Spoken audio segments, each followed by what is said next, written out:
So we see Sophia at 3 different points in this play. So we see her when she's 7, when she's 14, and when she's 16. So when she's 7, she's got that childlike nature to her. She's really happy, she's bubbly.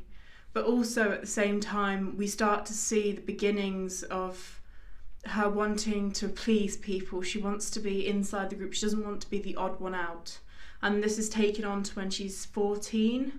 And so she starts to get bullied when she's 14. And she really lets everything get to her. She's very emotional. So she wants to be part of the group. She doesn't want to be the odd one out. And so when people start to say comments about her and leave her out, she really gets upset about that, and that's what triggers her self-harming. And then when we see her at 16, she has started to recover. She's a lot more confident, a lot stronger, and we saw her at the beginning of the play and throughout. So she is a lot more sure of herself, she's a lot more accepting of herself, and she's a lot happier. I personally enjoyed playing Sophia, but I did find her quite a whiny character in parts because she is very emotional.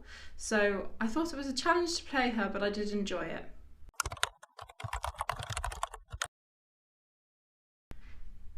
Whilst finding the character of Sophia, I definitely found her through her words, through other people's actions towards her, and through the script. So the way she acted and the way what she said, I definitely think influenced the way I played her.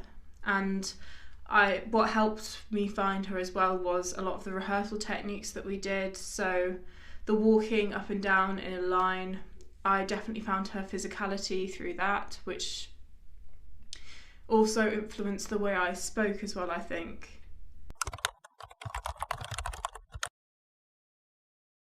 So I played a few other different characters as well as Sophia in Hidden.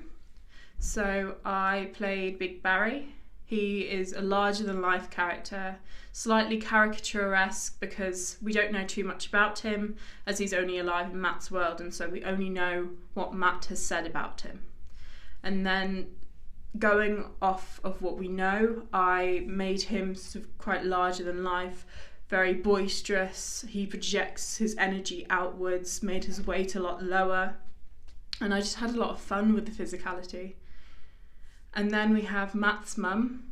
So she's very different from Big Barry.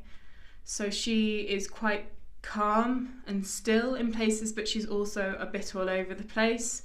She can be quite comedic in those moments, but most of the time I found that she was quite calm, collected, especially when Matt revealed that he'd been self-harming. So she then was trying to assess the situation, trying to figure out what to do what was best for Matt in that situation. And then we have the paramedic. So she was a bit like Matt's mum in the fact that she's quite still, calm, collected, calculated. So we found out what a paramedic would have to do in that situation and tried to bring that to life on stage. So that was a challenge, especially for me, because I fed off other people's energy coming into that scene. And so quite often with rehearsals, I was actually coming into the scene very panicked, which was the wrong energy for a paramedic who, as much as it is a difficult situation to come into, they have to know how to deal with it, so they have to be calm and calculated. So I think that I found that in the end through just being aware of other people's energies and thinking about my energy before I came into that scene.